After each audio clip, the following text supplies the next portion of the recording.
Gavin Brindley and the Wolverines picking up right where they left off last night. Brindley's third goal of the weekend, 1 of 5 for Michigan in the first 20 minutes of action.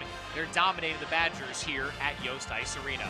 With Nolan DeYoung, I'm Brian Boesch. Nolan, that was a weird first period, but Michigan really controlled it from the start. Yeah, certainly did. I think putting in the 5 goals pretty early makes a big impact, gives you a lot of confidence, but Wisconsin pushes back. Strange goals again, going off of sticks and off of whatever it's going off of and trickling behind Eric Portillo, but they don't ask how. They just got to find a way to put it in the net, and Wisconsin found a way. Some of the numbers from this first period of action: Michigan finding the net 5 times on 20 shots, and those penalties certainly climbed. We're going to start this second period with a 4-on-3 in favor of Michigan. The rare 4-on-3 that we've seen now for several minutes. A situation where it's maybe a little bit easy to feel rushed, a lot of space out there, a lot of space for a lot of skilled players for Michigan. So let's see if they can take advantage. Michigan has taken plenty of advantage so far tonight. They lead the Badgers 5-2, looking for a 5th consecutive win. Second period coming at you next here on Detroit's CW50.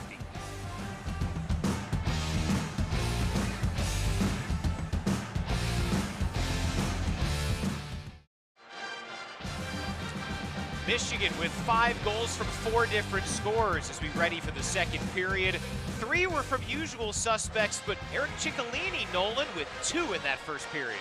Eric Ciccolini, a guy that had a ton of skill coming out of juniors, kind of relegated to that bottom depth guy, but a leader on this team, a guy that stepped up big.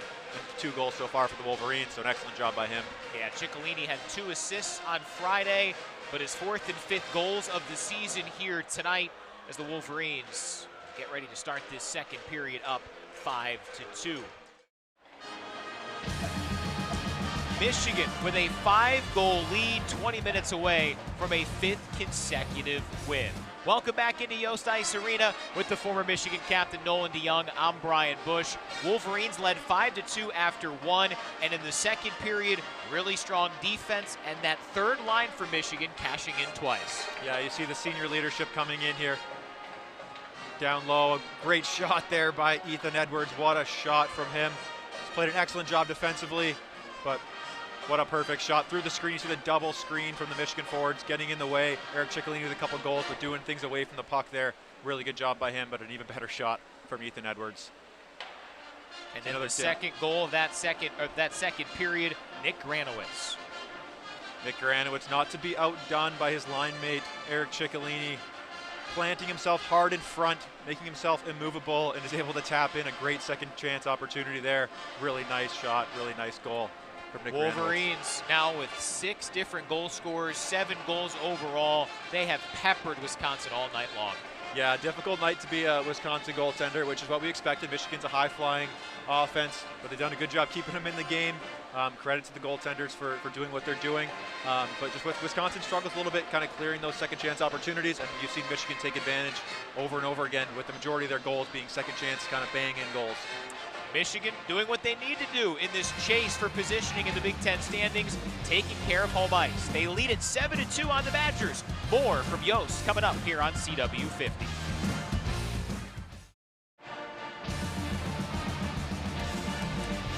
Michigan taking care of business here against Wisconsin, which means it's about time to start thinking about next week, Michigan and Michigan State.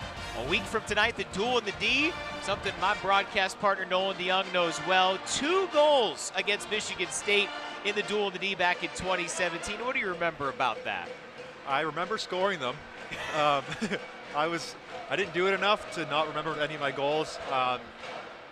Luke Hughes had as many goals in one game last weekend as I did my entire career, but it's always very memorable to score against such a big rival, especially at Joe Louis Arena. That was very special in my senior year to get a couple there, so very cool memory. And it's been great to see this rivalry really resonate when it comes to the Big Ten standings. If Michigan holds on, it'll be a 4-way tie in the Big Ten with 30 points. With those 2 teams involved, next week's going to be massive. Absolutely, and to come, all these teams are also very highly ranked in the pairwise as well, so to have them so tight, to be competing for that bye and for those high-end playoff spots, very unique situation, but it shows how competitive and how much parity there is in the Big Ten. Yeah, Michigan, Michigan State, Penn State, and Ohio State all even in the standings. Notre Dame right there. Going to be a fun stretch run. We'll have some fun here at Yost for the third period when we come back. Michigan, a 5-goal lead on Wisconsin, 7-2 here on CW50.